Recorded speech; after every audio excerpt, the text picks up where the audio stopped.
जैसा कि कल मैंने पार्ट फर्स्ट बनाया था श्री हनुमान चालीसा में छुपे अद्भुत रहस्य पर, उसमें सिर्फ संदेश दिया था और मैंने आपसे वादा किया था कि मैं आपको कल एक छोटी सी साधना बताऊंगा, एक नियम बताऊंगा जो अगर आप करेंगे तो आपको अवश्य लाभ होगा और बहुत कुछ पारलौकिक पता चलेगा। तो आज हम उसी विषय में चर्चा करेंगे। ये श्री हनुमान चालीसा में छुपे अद्भुत रहस्य का पार्ट 2 है।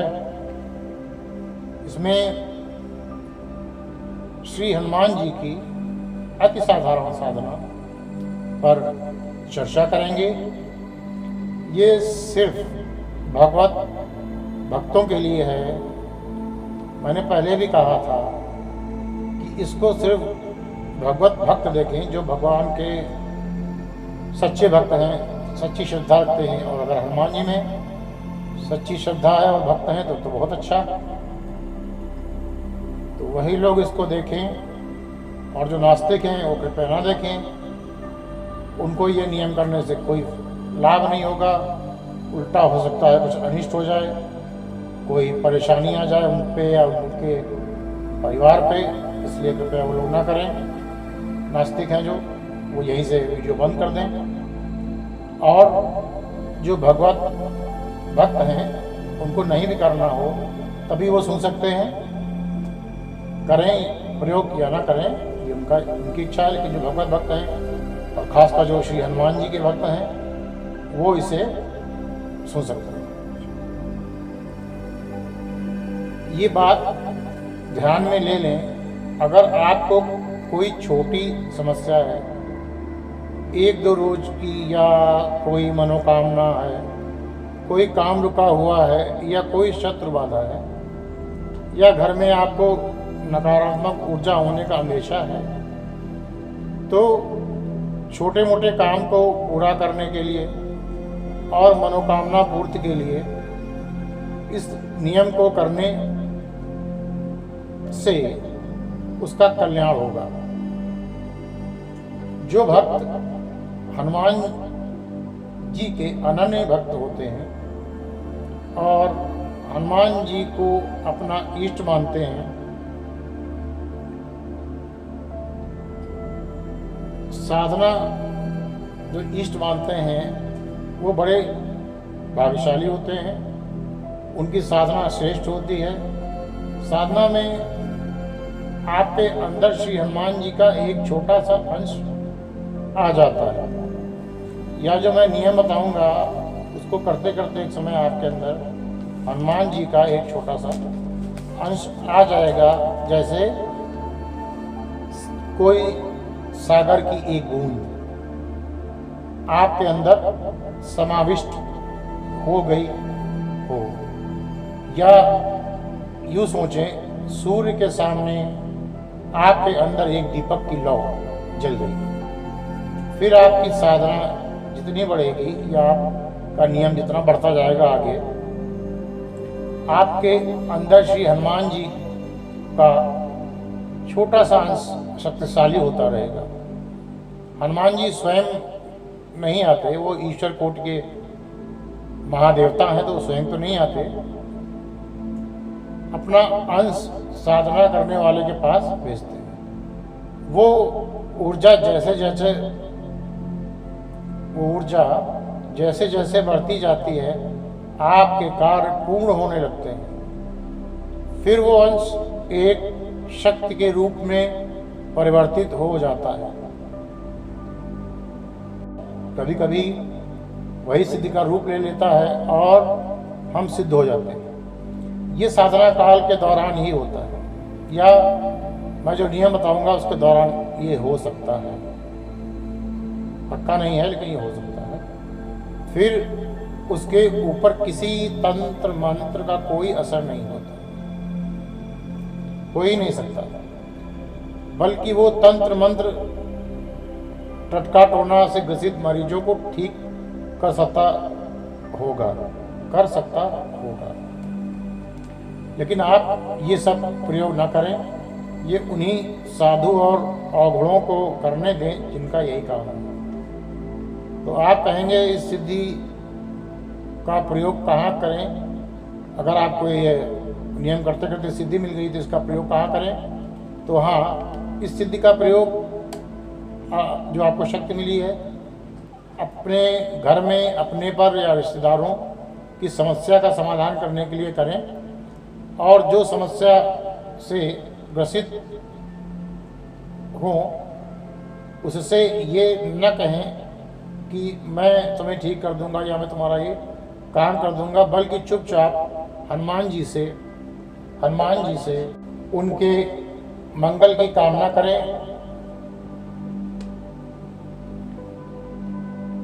और नित्य नियम करने से आपको श्री हनुमान जी के बड़े बड़े चमत्कार दिखेंगे।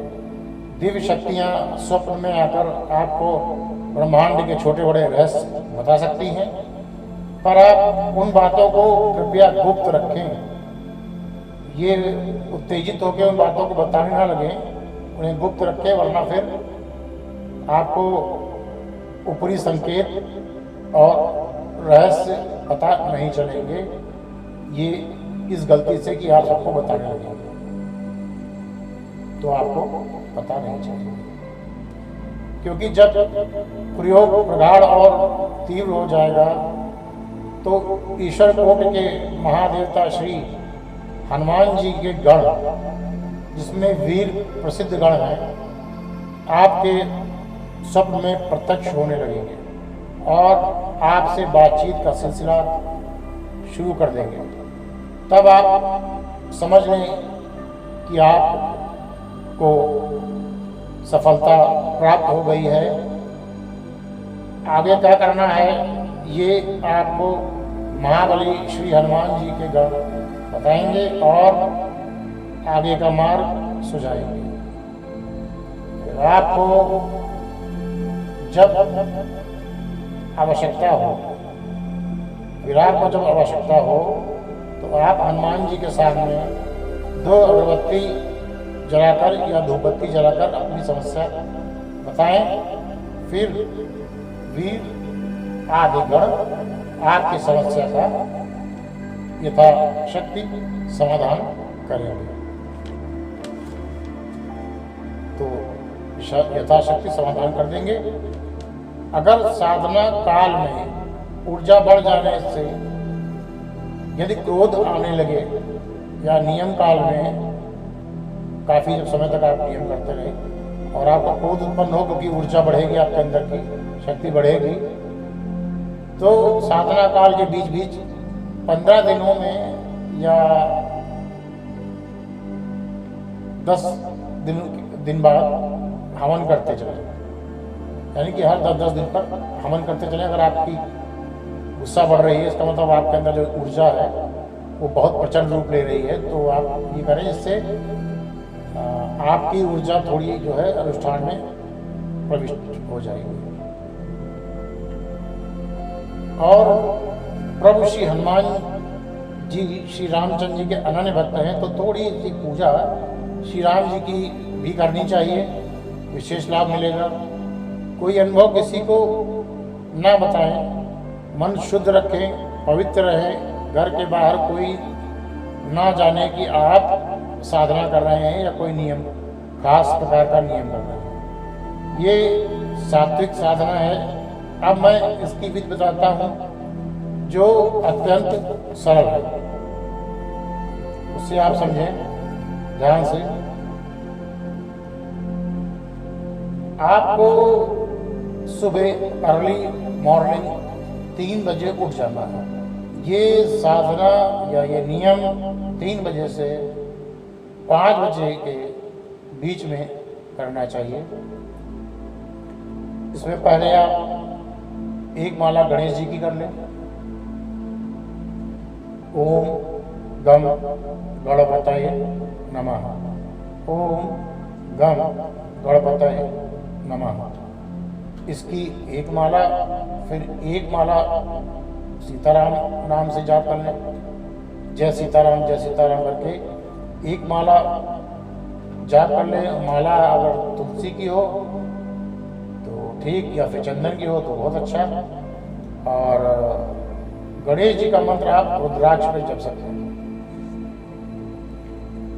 उसके बाद आपको श्री हनुमान जी की चालीसा पढ़नी है, आराम से, कोई जल्दबाजी नहीं करनी है, बहुत आराम से पढ़नी है। और हो सके तो उसका अर्थ समझ समझ के पढ़नी है, यानी कि उसके अर्थ का मन में ध्यान करना है और आपको पढ़नी है। अगर आपको उसका अर्थ समझ में ना आए तो आप किसी धार्मिक पुस्तकालय से हनुमान चालीसा की वो किताब ले आए जिसमें चौपाइयों का अर्थ भी दिया गया हो। ऐसे आप चौपाई पढ़ते नीचे उसका अर्थ भी पढ़ते चले और बहुत प्रेम और श्रद्धा से हनुमान चालीसा जी का पाठ करना। उसके बाद आपको हनुमान जी के मंत्र का 20 मिनट तक जाप करना है। आप चाहें तो रुद्राक्ष की माला पे भी कर सकते हैं और भी किसी चीज से कर सकते हैं, मूंगे की माला से भी कर सकते हैं, और जैसे भी आप गिनती कर पाए वैसे गिनती कर सकते हैं। 20 मिनट करनी है, कोई गिनती का वो नहीं है। 20 मिनट तक का आप घड़ी देख के भी बराबर मंत्र जाप कर सकते हैं। मंत्र वैदिक है, आप वो मैं मंत्र जो बताऊंगा वो मंत्र नहीं है, लेकिन उससे मिलता हुआ मंत्र है, क्योंकि मेरे भी गुरु श्री हनुमान जी ही हैं, तो मैं अपना मंत्र नहीं बता सकता, लेकिन मंत्र वही जपना है। तो मैं आपको हिंट दूंगा और आपको समझना होगा कि असलियत में मंत्र क्या है। श्री हनुमते नमः, श्री हनुमते नमः, इसमें आपको सब वही रखना है, यानी कि ओम हनुमते नमः। तो आपको ओम हनुमते नमः में हनुमते में आधा ना लगा देना, हनुमते में आधा ना लगा देना। तो आपको श्री हनुमते नमः नहीं कहना है, आपको ओम हनु माँ के बाद आधा ना लगा के ता लगा देना और फिर नमः। अब आप समझ गए होंगे कि मंत्र क्या है। अगर आप अभी समझ न पाए हों तो कोई धार्मिक पुस्तकालय से हनुमान जी के वैदिक मंत्रों की किताब लेंगे तो आप आसानी से समझ जाएंगे। और ये वीडियो फिर से सुन लीजिएगा, आपको पूरा आइडिया मिल जाएगा कि कौन सा मंत्र है। इसका 20 मिनट रोज जाप करें और ऐसा आप लगातार करते रहें। हो सकता है लंबे समय बाद आपको अनुभव हो। घबराएं नहीं, छोड़ें नहीं, बराबर ये नियम करते रहें। और जब तक आपका मन करे तब तक करते रहें। किसी भी उम्र का आदमी कर सकता है, चाहे 12 साल का हो, चाहे 25 साल का हो, चाहे 50 साल का हो, कोई भी ये प्रयोग कर सकता है। इस वीडियो में बस इतना ही, और आगे जो पार्ट 3 आएगा उसमें मैं एक और साधना का आपको बताऊंगा नियम। वो साधना बहुत अच्छी है और उसको जरूर देखिएगा, क्योंकि उसमें मैं आपको सटीक मंत्र भी बताऊंगा, गोल मोल नहीं बताऊंगा, सटीक मंत्र बताऊंगा, कोई गोल मोल नहीं, मैं मंत्र बोल के पूरा बताऊंगा आपको। इसलिए पार्ट 3 अवश्य देखें, क्योंकि वो मेरा गुरु मंत्र नहीं है, इसलिए मैं उसको साफ बोल के बताऊंगा। आप लोग देखिएगा, उससे आप लोगों को हनुमान जी की सिद्धि प्राप्त हो सकती है अगर आप उसको श्रद्धा भक्ति से करेंगे। तो इस वीडियो में बस इतना ही। इसका आगे का पार्ट जरूर देखें, इसलिए चैनल को सब्सक्राइब करें, इसमें आपको सबसे पहले वो पार्ट देखने को मिल जाए। इसी के साथ मैं जो अंत में कहता हूँ वही कहना चाहूँगा, जग में एक ही बात खरी, जय जय राम कृष्ण हरि। धन्यवाद।